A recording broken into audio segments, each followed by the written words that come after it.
메시지로 함께 이 조용한 분위기를 하트를 만들고 서로 외치겠습니다. God bless you. God bless you. God bless you. God bless you. 우리 예준이가 예성아, 형이 너 이렇게 옆으로 이렇게 딱 하트를 갔어. 형도 봐줘. 아, 둘이 형제가 지금 이렇게 옆으로 너무 귀엽습니다. 멋집니다. 7월의 둘째 주에 하람 메시지를 시작할게요. 우리 지난주 어떨수록 뭐 해야 잘해줘야 한다 그랬지? 멀수록 잘해줘야 돼? 아니, 가까울수록. 우리 가까운 부모님께, 가까운 형제에게 서로 이번 한 주 더 예의 있게 친절하게 했나요? 마음속으로 대답하겠습니다. 그래요. 우리 지난주 오바댜 말씀을 통해서 가까운 형제나라였던 에서와 에돔의 그런 관계에 대한 말씀을 들으면서 우리가 사실 가까운 사람에게 친절하고 예의 바르게 하기가 쉽지 않아. 전사님도 오늘 아침에 나오면서 건우 삼촌에게 짜증을 한번 냈어요. 그리고 바로 건우야 미안해 라고 고백을 했답니다. 가까운 사람일수록 더 친절하게 잘 대하는 이번 한 주도 그렇게 사랑으로 섬기는 한 주가 됐으면 좋겠어요. 오늘 말씀을 시작할게요. 혹시 친구들 코닥이라고 들어봤나요? 코닥 필름, 코닥 카메라. 우리 어른들은 아실 거예요. 어르신이래요. 어른들은 아실 텐데. 자, 코닥 필름이 지금은 없대요.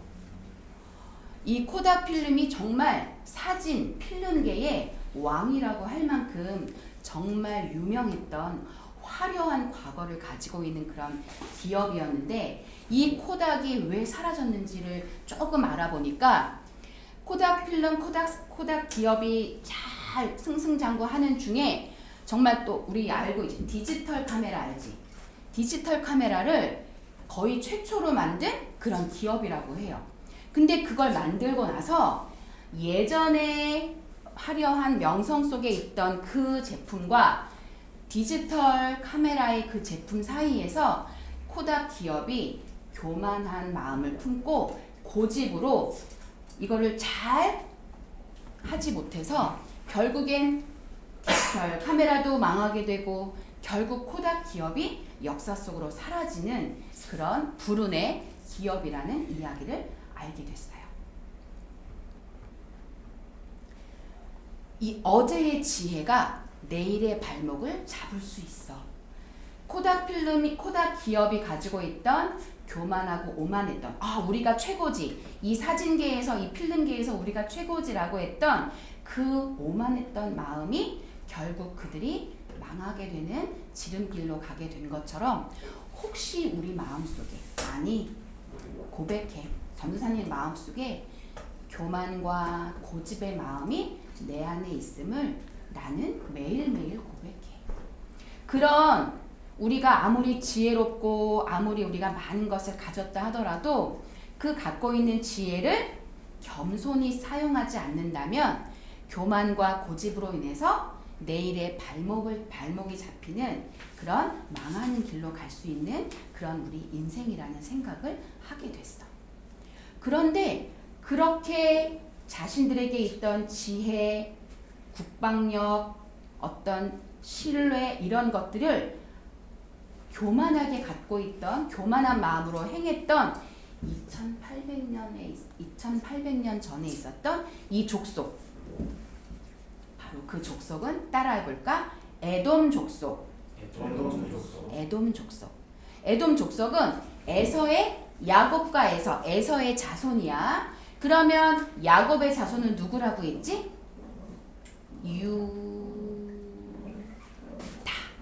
유다야. 에돔 족속이 어디에 살았냐면 세일산이라는 곳에 세일산에 있는 이렇게 아주 웅장하고 탄탄하고 난공불락, 어느 누구도 침범할 수 없는 그런 난공불락 요새와 같은 그런 곳 바위산에 살고 있던 이 에돔 족속이 결국엔 이들이 자신들의 지혜, 자신들이 동맹국으로 맺고 있던 힘이 있는 그 나라들을 의지하고 신뢰했지만 하나님은 의지하지 않는 그런 교만한 마음 때문에 이들은 결국 멸망하게 되었어. 심판받게 되었어. 이들이 심판받을 때에 그 이들에게 하나님의 말씀을 전했던 오바댜 선지자가 말했던 그 말씀을 전도사님이 3번역으로 한번 말씀을 준비했는데 우리 빨간 글씨를 너희가 읽는 거야. 시작. 나 그날에는 내가 에돔에서 슬기로운 사람을 다 없애고 에서의 방방곡곡에 지혜 있는 사람을 남겨두지 않겠다. 대만아 너의 용사들이 기가 꺾이고 에서의 온 땅의 군인은 한 사람도 남지 않고 모두 다 바다에 쓰러질 것이다. 오바댜 1장 8에서 9절 말씀. 아멘. 하나님께서 오바댜 선지자를 통해 이렇게 말씀하셨어.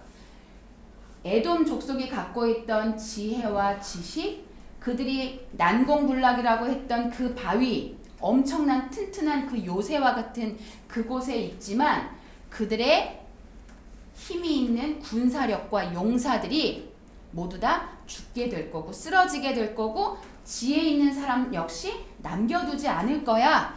그리고 너희가 믿고 있는 그 힘이 있는 블레셋 강한 족속들이 너희를 배반할 거야 라고 하나님은 말씀하시며 모두 다 칼에 쓰러질 것이다.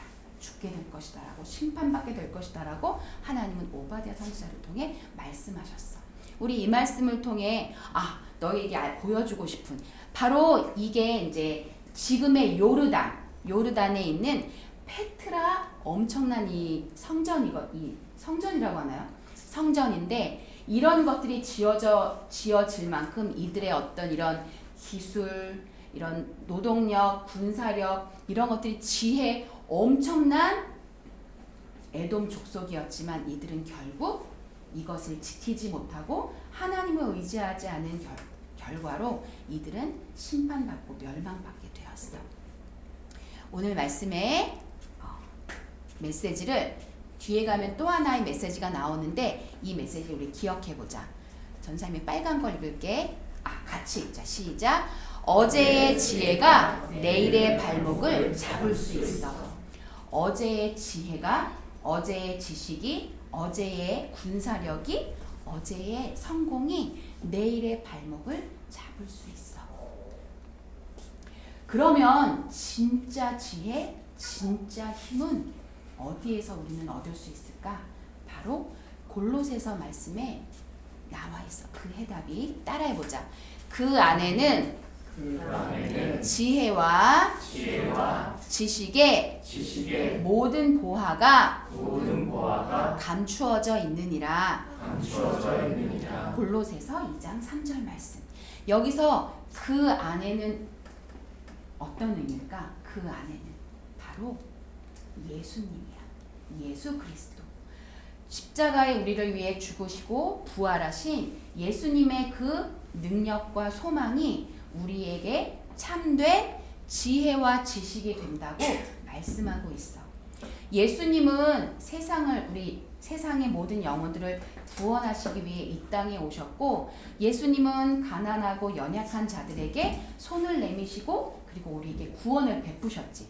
우리가 혹시 너희가 생활하는 삶 속에서 내가 최고야. 내 힘과 지혜를 의지하게 되면 예수님의 힘과 지혜를 의지하지 않고 내 힘과 지혜를 의지하면 누군가 어려움에 있는 이들에게 손 내미는 것이 쉬울까?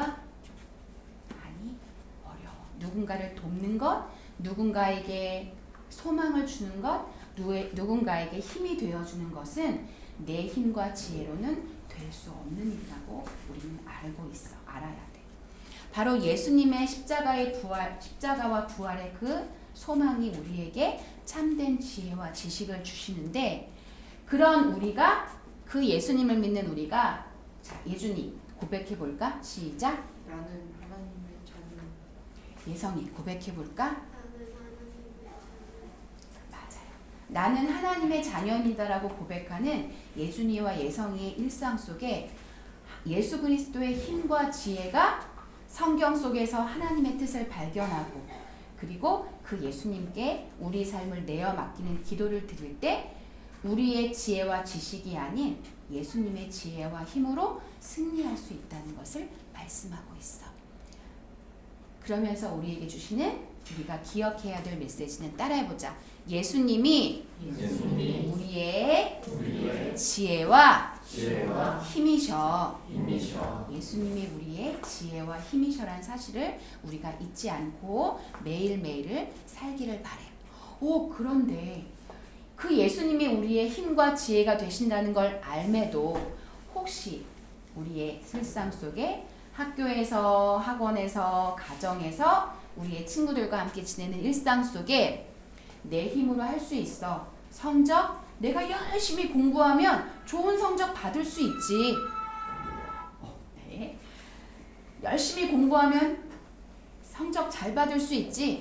또 휴대폰에 내 게임의 실력 엄청나. 우리 예준이의 친구 중에 게임 실력 엄청 좋은 친구들 많지. 그 친구들이 자기의 게임 실력을 자랑해. 이거 내 힘이야, 내 지혜야. 이거 내가 잘해서 하는 거야. 내가 온통 시간을 부은 이 게임에 나보다 더 잘할 사람은 없어.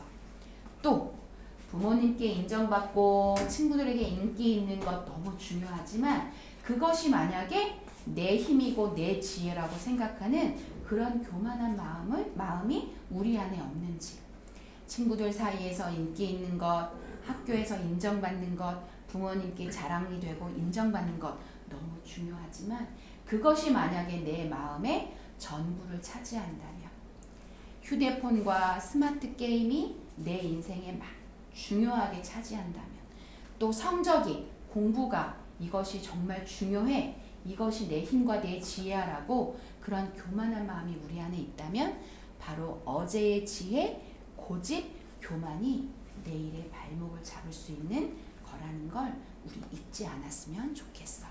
그래서 바로 누가 우리의 지혜와 힘이야?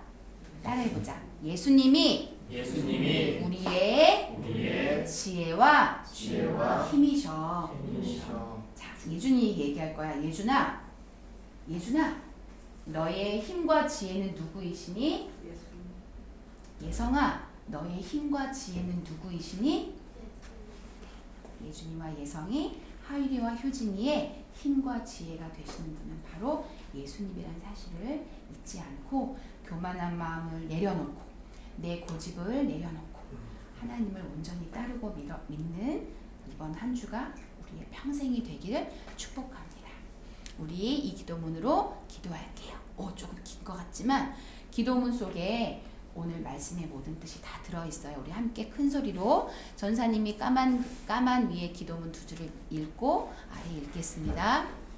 사랑의 하나님, 에돔 사람이나 코닥 회사처럼 내 힘과 세상의 유행 또는 어제의 내 실력만을 믿고 교만했던 모습을 회개합니다. 세상의 그 어떤 것도 영원하지 않습니다. 오직 예수님만이 나의 참된 지혜이십니다. 가장 안전한 요새이십니다. 학교 성적, 게임 실력, 친구 사이의 인기를 자랑하지 않겠습니다. 나의 모든 죄를 대신해 십자가를 지신 예수님만을 자랑하겠습니다.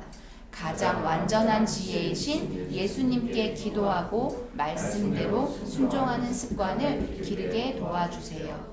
친구를 향해 예수님의 사랑으로 먼저 손 내미는 믿음의 사람이 되게 해주세요. 예수님의 이름으로 기도합니다. 아멘. 우리 기도의 고백이 우리 모두의 고백이 되기를 축복합니다.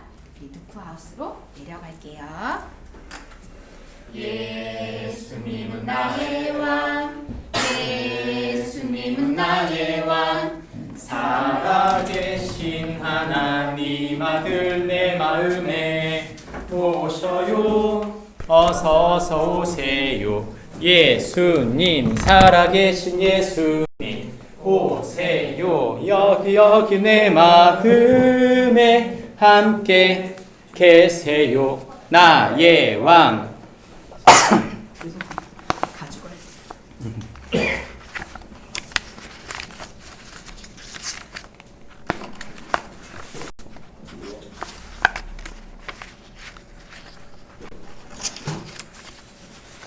2000년대에 나왔던 유명한 영화가 있죠.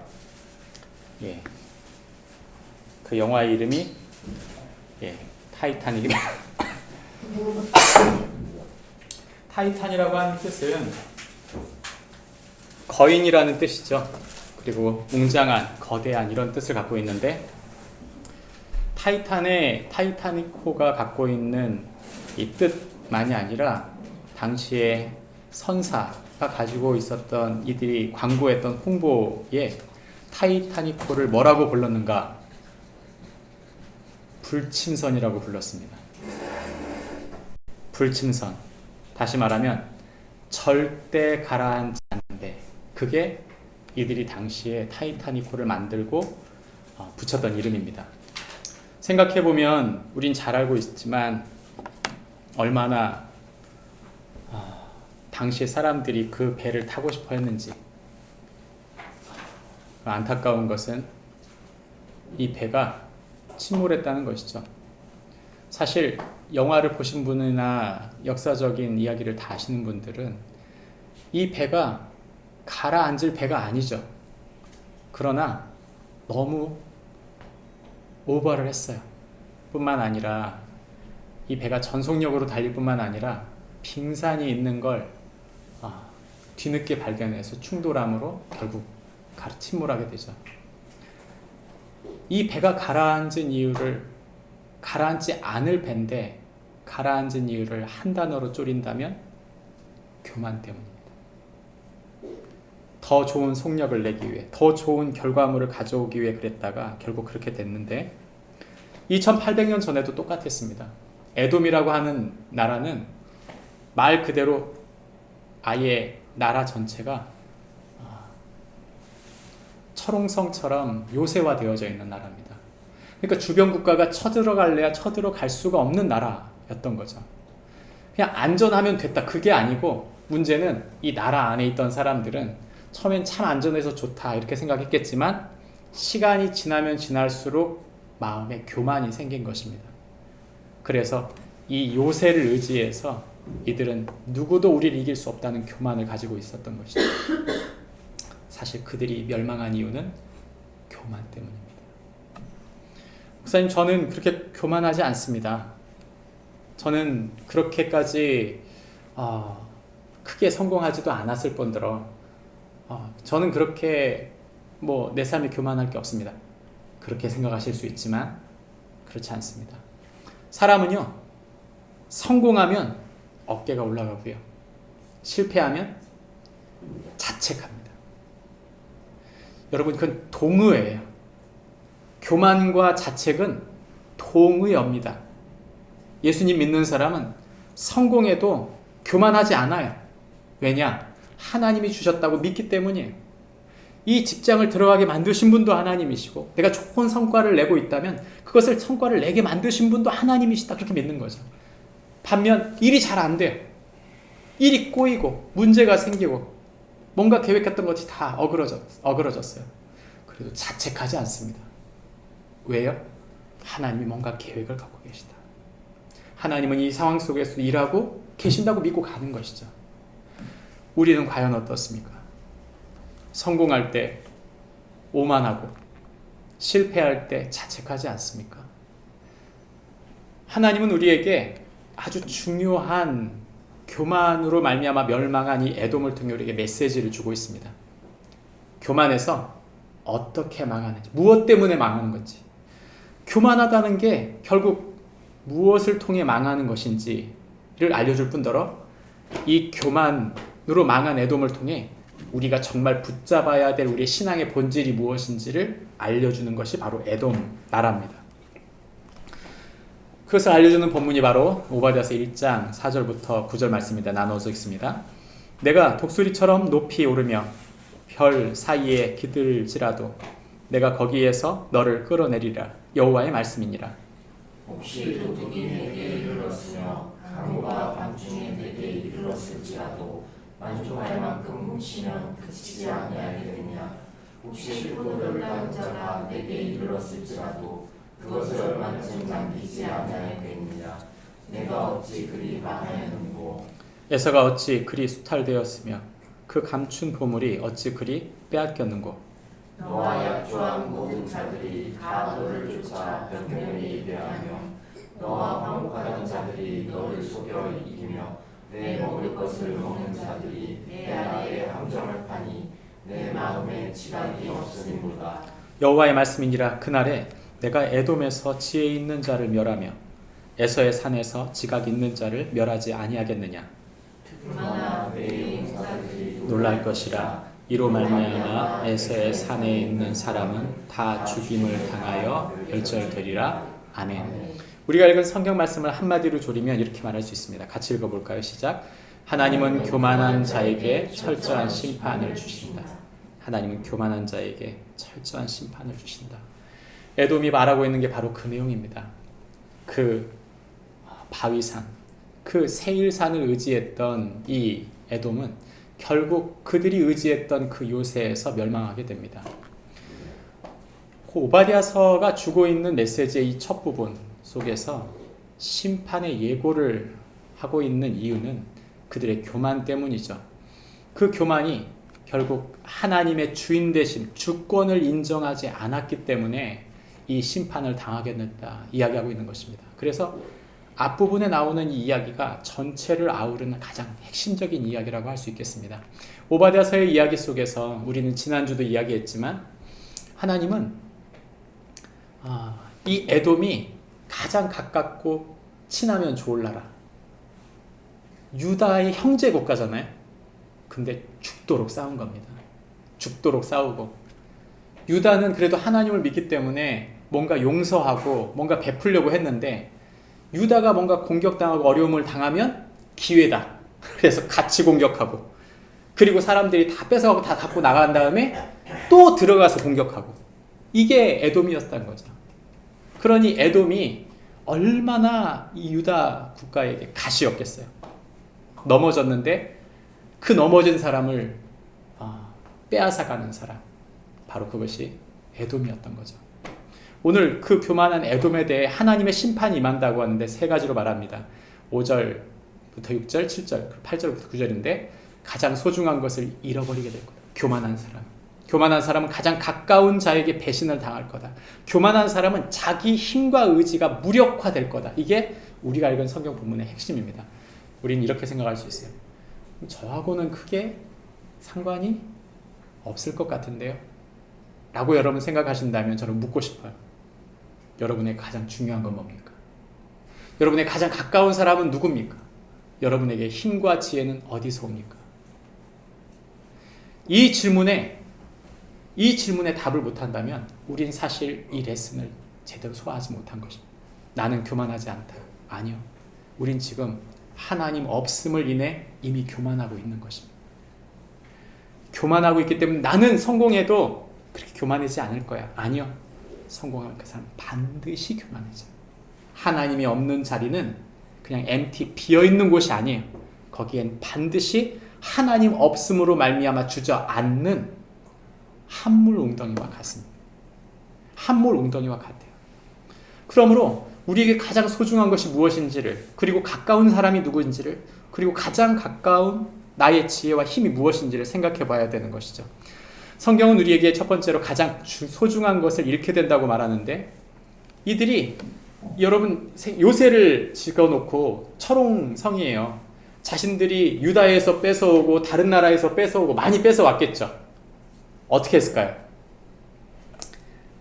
여러분 얼마나 숨기기 좋아요. 바위 막 암벽이 많으니까 엄청 숨기기 좋은 겁니다. 이렇게 말합니다. 성경은 도둑이 네게 이르렀으며 강도가 밤중에 네게 이르렀을지라도 만족할 만큼 훔치면 그치지 아니하겠느냐. 무슨 말이에요? 만족할 만큼 훔친 게 아니고 아예 모든 걸 다 벗기는 겁니다. 완전히 알거지가 되게끔. 다음 이렇게 말합니다. 포도를 따는 자가 내게 이르렀을지라도 그것을 얼마쯤 남기지 아니하겠느냐. 여러분 서리하러 가서 어떻게 하죠? 여러분 서리 해보신 적 있나요? 예, 저는 한번 해본 적 있습니다. 하다 걸리면 끝나잖아요. 요즘에 밭대기로 물리고 그러는데 끝장납니다. 그냥 요즘에 아주 영창 가는 거죠. 근데 서리하러 갔다가 한두 개 몇 개 몰래 따오는 게 아니라 통째로 아예 밭 전체를 다 가져가는 거예요. 그러니까 서리가 아니죠. 그랬다는 겁니다. 그래서 이렇게 말하면 네가 어찌 그리 망하였는고 어찌 그리 수탈되었으며 그 감춘 보물이 어찌 그리 빼앗겼는가. 네가 그렇게 감추려고 애를 쓰고 애를 썼던 너의 소중한 게 그대로 고스란히 드러냈다는 거죠.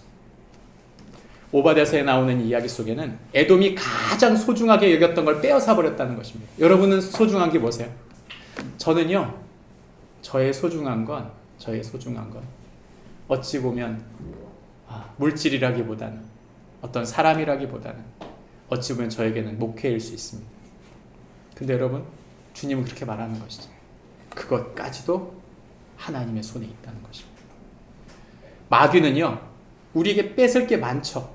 근데 정말 우리에게 정말 뺏고 싶은 건 뭐냐면 하나님과의 관계. 마귀가 진짜 우리에게 뺏고 싶은 건 예수님 안에 있는 우리의 소망, 예수님을 자랑하는 우리의 소망이에요. 그러니까 우리 마음 속에 돈을 뺏기면 여러분 그건 많이 뺏긴 거 맞죠. 그러나 아주 큰 건 아닙니다. 세상 사람들이 이렇게 말합니다. 건강을 뺏기면 다 뺏긴 거다. 아니, 우린 그렇게 말하지 않아요. 건강을 뺏겼어도 우린 그렇게 다 뺏겼다고 생각하지 않습니다. 그러나 우리가 예수님을 뺏겼다면 그냥 끝난 겁니다, 사실. 마귀는 그 지점을 공격하고 있는 거죠. C.S. 루이스는 이렇게 말합니다. 모든 인간의 교만, 오만은 그가 하나님과 가까워지려 하지 않고 자신이 하나님이 되려 할 때 시작된다. 여러분, 우린 하나님이 없는 그 자리가 있을 때 그 자리가 교만의 자리라고 성경이 말하고 있는 것입니다. 스스로 지키려는 안전은 결국 헛된 망상에 불과합니다. 우리가 무엇을 지킬 수 있겠습니까? 우리가 얼마나 할 수 있겠어요? 어제 저희가 가족이 이제 하윤이가 올라갔어요.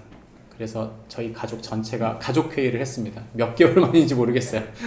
밤에 이제 한 11시쯤 모여가지고 그냥 짧게 기도하고 마치려고 모였는데 거의 1시간을 얘기한 것 같아요. 자연스럽게. 근데 이 1시간은 사실 저희 가족회의 정도가 아니라 저희 가정의 기도 제목, 우리 가정에 지금 고민하고 있는 기도 위기의 어려움들, 또 지금 중3, 고3, 대3이잖아요. 애들이 다 위기의식을 갖고 있는 때여서 그런 이야기들을 나누다 보니까 시간이 훌쩍 갔던 것 같습니다. 그리고 우리가 다 나누고 난 다음 했던 얘기가 뭐냐면 우리가 할 수 없다. 우리에게 가장 소중한 게 뭐지? 우리에게 가장 소중한 게 뭐지? 그 질문을 했어요. 그 질문에 답해야 합니다. 여러분에게 묻겠습니다. 당신은 소중한 게 뭡니까? 당신에게 가장 소중한 건 무엇이죠?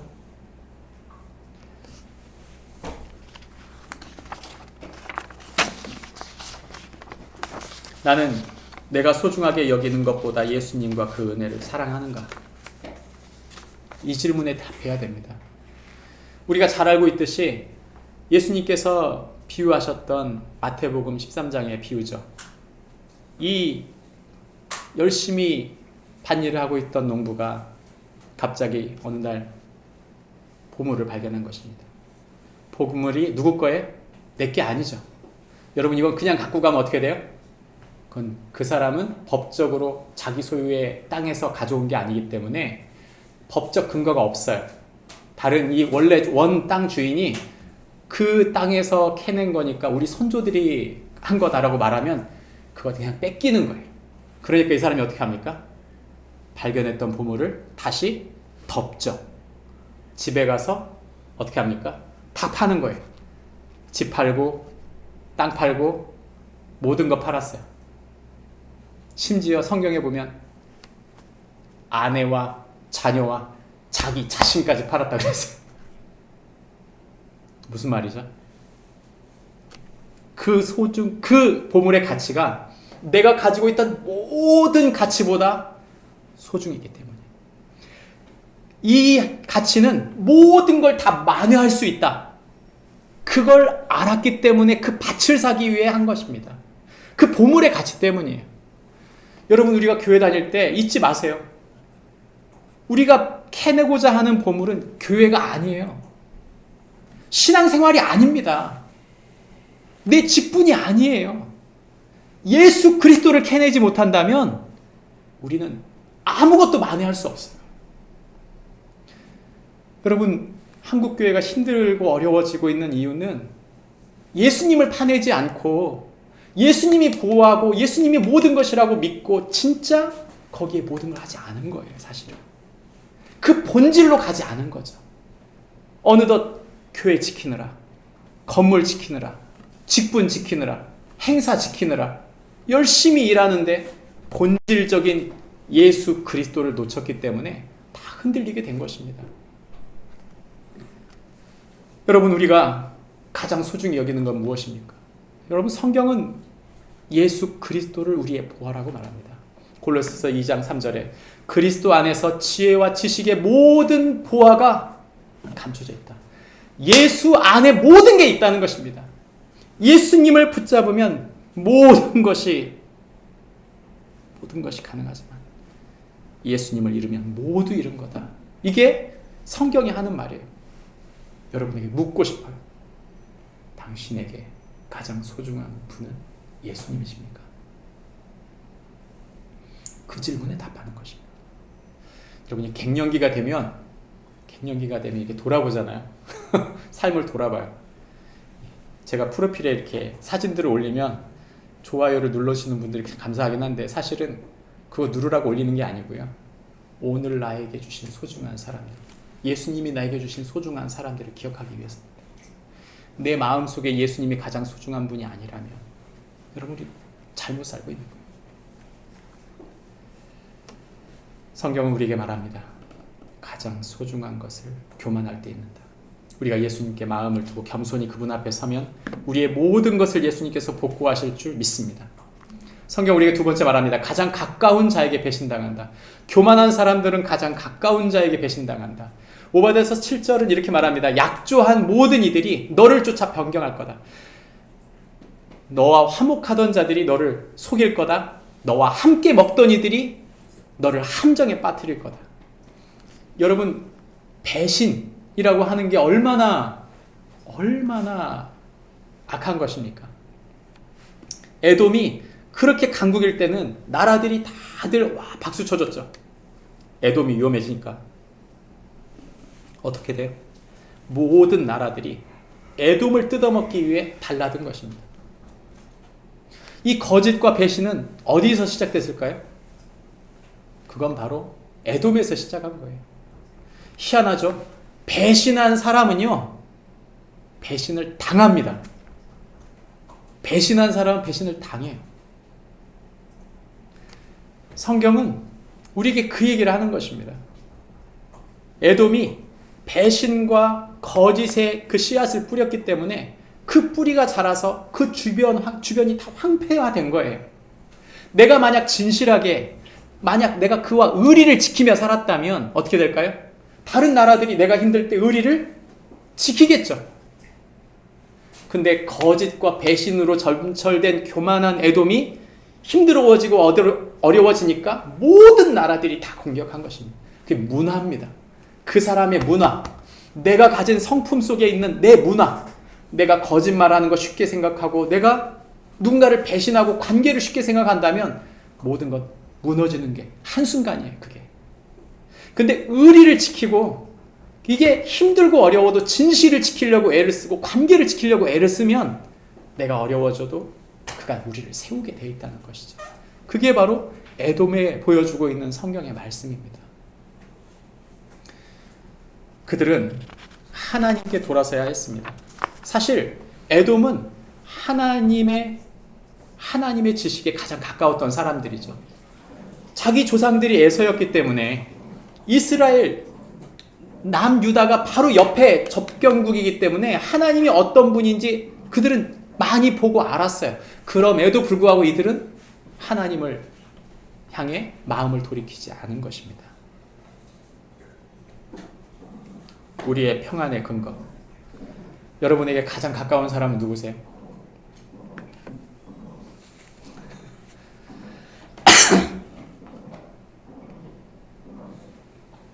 전 가끔 저희 와이프가 없으니까 갱년기인데 이런 생각을 해봅니다.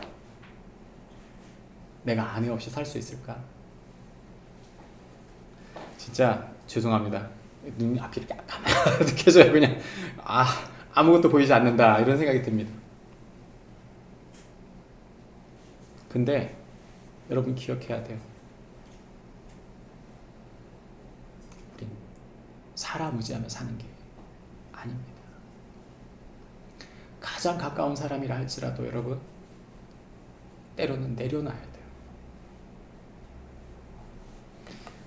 내가 믿음이 좋지 않기 때문에 관계가 불편해서 누군가를 편하게 하기 위해 우리 와이프하고 가끔 하는 얘기가 누가 먼저 죽어야 될까? 내가 먼저 죽어야지. 우리 서로 그런 얘기를 하는데 여러분 우리는 언젠가는 원치 않든 이별을 하게 돼 있어요. 근데 정말 중요한 건 뭐냐면 나는 이 사람보다 하나님을 가까이 하고 있는가 이 질문이에요. 하나님이 가장 가깝지 않으면 여러분 이 사람이 우상이 돼요. 이 사람이 우상이 된다니까요. 저희 아버지가 제가 예수님 열심히 믿을 때 뭐라 그러냐면 교회를 가라고 저한테 굉장히 힘든 시기가 있었거든요. 야, 너가 교회 가라 이렇게 말씀하셨던 분이 3년 지나서 제가 너무 열심히 교회 다니니까 저희 아버지가 그러더라고요. 야 교회 가지 마. 너 지금 미쳐가고 있는 중이야. 교회 가지 마. 제가 갔을까요 안 갔을까요? 예, 우리 아버지 말씀 들었으면 전 여기 없겠죠.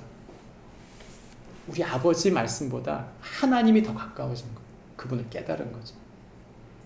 저희 아버지 지금 정읍 동산교회 집사님이신데 여러분 그분 하나님께 맡기면 모든 게 회복이 돼요. 근데 우리는 정에 이끌려요. 여러분 정에 이끈다는 말을 우상이 된다는 말입니다. 때로는 내 배우자가 우상이 되고 내 자식이 우상이 되고 내 가장 가까운 부모님이 우상이 될 수 있다고 말하는 거예요. 연약한 인생입니다. 그분들도 그 자녀들도 그 사람도 예수님께 가야 되는 줄 믿습니다. 그럼 예수님과 하나 되는 건 뭘까요, 여러분? 예수님과 하나 된다는 말. 예수님과 하나 된다는 말은 성경에 보면 두 가지로 나타납니다. 하나는 세례, 하나는 성찬입니다. 우리가 한 달에 한 번 성찬을 하는데 성찬이란 예수님이 이렇게 말하는 거죠. 내 모든 걸 너에게 주겠다.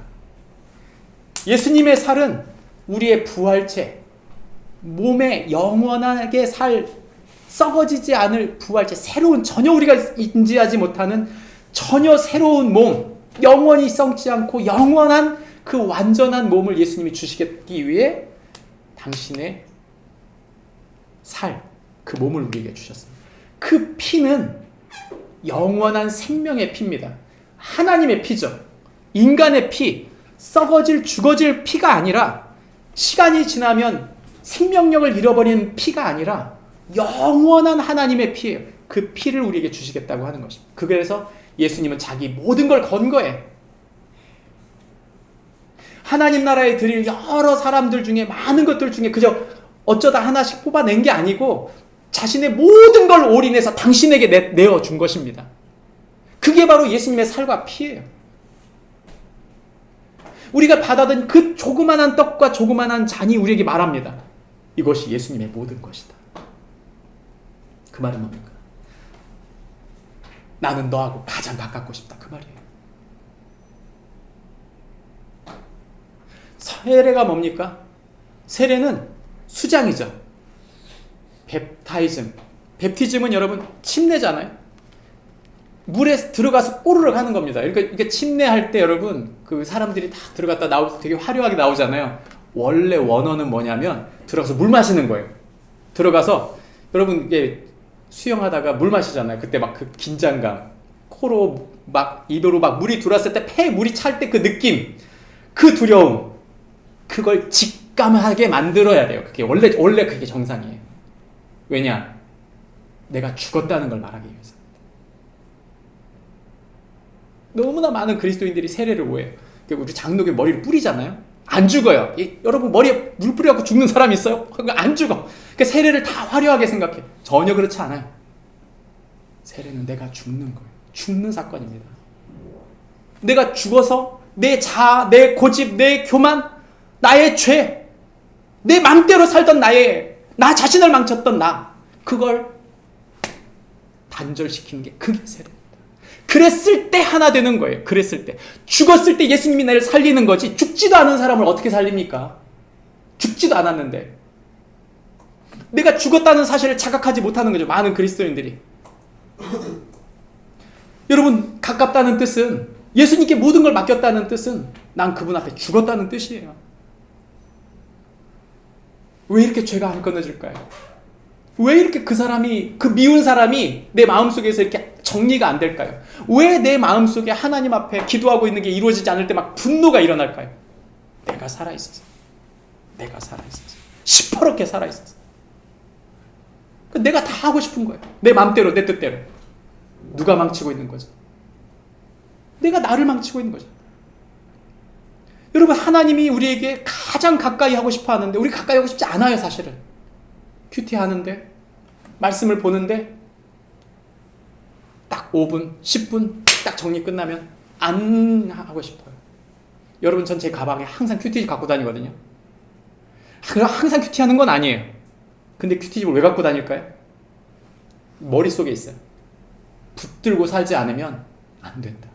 말씀이 오늘 내 마음을 점령하지 않으면 나는 또 내 속에 무슨 짓을 벌이려 옵니다. 신앙생활이란 나를 제어하는 삶이에요. 하나님이 나를 통치하는 삶입니다. 그래서 쿰난 공동체라고 하는 공동체는 아예 한꺼번에 자기 모든 걸 다 포기하고 모든 재산을 다 팔아가지고 거기 가가지고 같이 공유해버리는 거예요. 아예. 여러분, 이단이 하는 일이잖아요. 근데 그 이단이 다른 데서 나온 게 아니에요. 건강한 기독교 공동체에서 나온 겁니다, 그게. 공동 집단 생활을 하는 거예요. 왜 그렇게까지 할까요? 통제가 안 되는 거예요. 나 자신을 이길 수 없는 거죠. 그러면 여러분, 그렇게 공동체 집단 생활하면 그들은 거룩한 삶을 살까요? 착각이에요. 하나님의 통치가 없다면 똑같은 거예요, 거기도. 문제가 생기고 더 큰 문제가 생기죠, 오히려. 그리고 나중에 분열될 땐 아예 박살이 납니다. 그만큼 하나님의 통치가 나에게 있다는 것이 중요해요. 내가 가까이 하고 있느냐. 그분과 하나됨이, 그분이 나에게 가장 가까운 분이시다, 이 고백이 없다면 우리는 끊임없이 분열합니다. 주식이 문제입니까? 아니에요. 내 주변에 중요한 사람들 있고 많은 거 중요합니다. 그러나 예수님보다 더 중요하지는 않습니다. 그분이 우리에게 말씀합니다. 날마다, 순간마다. 그분께 맡겨드리는 축복이 모두에게 있길 바랍니다. 마지막 세 번째는 우리에게 이렇게 말합니다. 자기 자신의 힘이 무력하게 된다는 것입니다. 마음이 교만한 사람은 자기 지혜와 자기의 힘이 무력화되는 걸 경험해요. 무슨 수를 써도 되지 않는 일, 무슨 수를 써도 되지 않는 관계, 무슨 수를 써도 변하지 않는 아이, 무슨 수를 써도 변하지 않는 사람. 그때 우리 뭘 느끼죠? 좌절을 느껴요. 그 좌절을 느끼면서 하는 말이 뭘까요? 안 되는구나. 그때 내 교만이 무너지는 거죠. 근데 안 되는구나 하고 무너지면 다행이에요. 근데 거기 끝이 아니에요, 그게. 아, 안 되는구나. 아, 내가 내려놓았다. 중요한 건 어디다 내려놨냐 이거죠. 예수님께 내려놔야죠. 그분의 지혜와 그분의 힘을 의지해야 될 상황인데 그거에다 거기까지 가지 않은 채 내가 내려놨다는 말은 또 다른 어딘가 헤매고 있는 거예요, 지금. 이 에돔이라고 하는 나라가 두 가지 아주 강력한 지혜, 지식이 있었고요. 또 하나는 이 사람들이 갖고 있던 군사적 힘이 있었어요. 그러니까 그걸 의지하고 싶은 거죠. 근데 성경은 뭐라고 말합니까? 에돔의 지혜 있는 자를 멸하고 에서의 산에서 지극에 있는 자를 멸하리라. 그들의 모든 지혜가 다 깨진 것입니다. 두 번째, 드만이라는 이 에돔을 다르게 말하는 표현인데 내 용사들이 놀랄 것이다. 에서의 산에 있는 사람들은 누굴까요? 아까 그랬죠. 에서는 어디에 있어? 에돔이라고 하는 지형, 그 산에서 싸우는 사람이에요. 그 산을 지키는 사람, 군대죠. 강한 군대. 근데 그들이 다 죽임을 당하고 멸절할 것입니다. 이렇게 말하는 거. 우리가 볼 때 강하다. 요즘 제가 뉴스를 보니까 지금 아주 지금 세계 방산 사업이 되게 지금 지평이 깨져가고 있어요. 희한하게 미국에서 지금 천조국이라 그래가지고 엄청난 군사력을 자랑했잖아요. 근데 전쟁 몇 번 하고 난 다음에 이게 막 문제가 계속 생기는 거예요. 미국 별거 아니네 이런 얘기가 나오잖아요 지금. 그리고 유럽도 지금 계속 이 방산 이 사업을 통해서 군사력을 강화시키고 있는데 희한하죠. 비싼 물건일수록 그게 아닌 거예요 지금. 예전에는 큰 미사일, 좋은 비행기, 함대 이런 거 얘기했는데 지금 그게 아니에요. 드론 몇 대. 겨우 드론 몇 대 가지고 배를 폭파하고 중요한 요점에 아주 정확히 타겟을 비행기가 사람이 들어갈 필요도 없는 그런 시대가 됐잖아요 지금. 그러니까 지금 지평이 다 깨져버린 거예요. 지금 제가 볼 때 굉장히 위험합니다. 지금 전 세계 군사력의 이런 흐름은 전쟁이 일어나도 전혀 이상하지 않아요. 여러분 당시에 에돔이라고 하는 나라가 딱 그랬어요. 우린 완전하다. 아니요. 깨진 겁니다. 그들의 지혜, 그들의 힘 모두 다 깨진 거죠. 이들이 이 앞에서 결국 하나님 앞에 속수무책으로 아무런 힘이 없다는 것을 고백하게 되는 것입니다. 하나님 없는 세상의 지혜는 결국 우리를 배신하고 무너뜨린다는 사실입니다. 이들은 유다가 잡혀갈 때 형제 국가인데 도와주기는커녕 멀찌감치 바로 박수치고 있었어요. 그리고 다 잡혀가면 그 빈집들 들어가서 나머지 다 긁어온 사람들이에요. 이 사람들 하나님은 이들이 그들의 지혜와 그들이 갖고 있었던 힘, 그 모든 기회에 대해서 말씀하고 있는 것입니다. 성경은 우리에게 하나님의 지혜가 뭔지를 알려주는데 그게 뭐냐면 하나님과의 관계예요. 하나님은 어떤 분이신가 하는 거죠. 하나님은 어떤 분이신가. 제가 우리 자녀들과 교제하면서 느낀 게 하나 있는데요. 부모가 알려주려고 한다고 해서 되는 게 아니에요. 우리 하윤이는 지금 많이 그래도 이제 머리가 익어서 무슨 얘기를 하면 다 통합니다. 공감하고 이 아이가 정말 어른이 됐구나 이런 생각이 들어요. 도윤이도 정말 잘해요. 근데 어쩔 때 이제 이렇게 고구마 먹은 것처럼 이렇게 답답할 때가 있어요. 우리 집에서 가장 답답한 사람 누굴까요? 이 사춘기 막 끝나가고 있는 서윤이에요. 무슨 말을 해도 듣지 않습니다. 무슨 말을 해도 듣지 않아요. 어떤 힘에도 굴복하지 않습니다. 오롯이 모든 것은 내 머릿속에 다 있는 거예요. 여러분 그러면 끝났구나 그러실 거예요? 그러지 않아요. 이 아이가 필요할 때 귀를 열어요. 이 아이가 실패했을 때 고통스러울 때 의지할 때 마음을 엽니다. 그 타이밍에 이 아이와 얘기하고 소통하는 거예요. 그러면 이 아이의 마음이 활짝 열리는 걸 볼 수 있어요. 관계가 열리고 아이가 생각의 지평이 넓어지면서 이 아이의 삶 자체가 조금씩 변하는 거죠. 저는 하나님이 우리를 찾아온 타이밍도 똑같다고 믿습니다. 하나님이 우리에게 막 어거지로 막 성경 공부로 막 이렇게 그게 아니에요. 결정적인 타이밍. 우리가 무너졌던 시간. 내 힘과 내 지혜로 되지 않았을 때 주님이 말한 나에게 가져와라. 그것이 하나님의 올바로 우리를 살리시는 거룩한 삶의 기술이죠. 하나님의 지혜. 여러분 그 지혜의 총체는 바로 예수 그리스도입니다.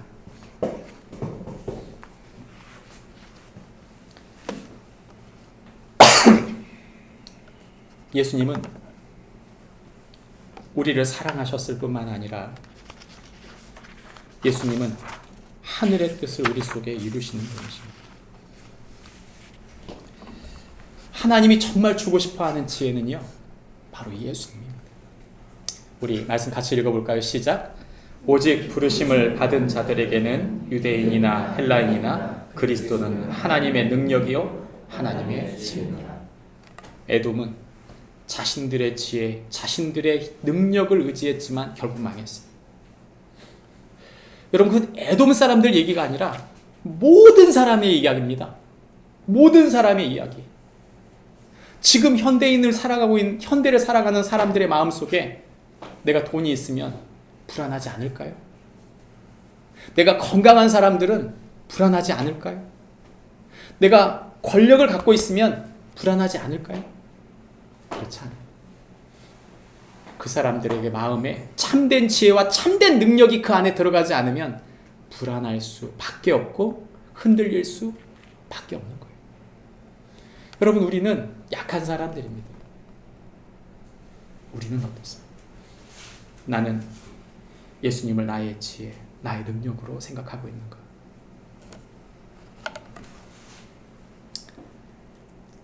얼마 전에 우리 성경학교 가서 우리 준우 형제가 재밌는 얘기를 들려주셨어요. 준우 형제가 꿈을 꿨는데 가위에 눌렸답니다. 너무 힘들어가지고 이게 이제 영적인 세력 때문에 그렇다 생각하고 쫓아야겠는데 이렇게 나와야 되잖아요. 그래서 준우 형제가 이름을 불렀는데요. 뭐라고? 목사님! 그랬대요. 목사님! 그랬대요. 나를 불러준 게 참 고맙긴 한데 나는 그럴 힘이 없다. 예수님 불러야 한다. 여러분, 우리가 예수님만 답이에요. 예수님을 찾아야 돼요. 마귀를 예수님 이름으로 쫓는 것뿐만 아니라 우리 삶에 예수님이 우리의 지혜와 되고 힘이 되면 우리의 삶을 주님이 힘있게 세워가십니다. 우리 힘과 지혜로 되지 않습니다. 기도하겠습니다. 하나님 아버지, 감사합니다. 오늘 주님의 말씀을 듣습니다. 우리를 인도하시는 주님께서 교만한 세상을 사는 동안 높은 데 마음을 두지 않고 주님을 가장 소중한 분으로, 가장 가까운 분으로 주님을 나의 힘과 지혜로 섬기는 축복이 우리 가운데 있게 해 주옵소서. 예수님 이름으로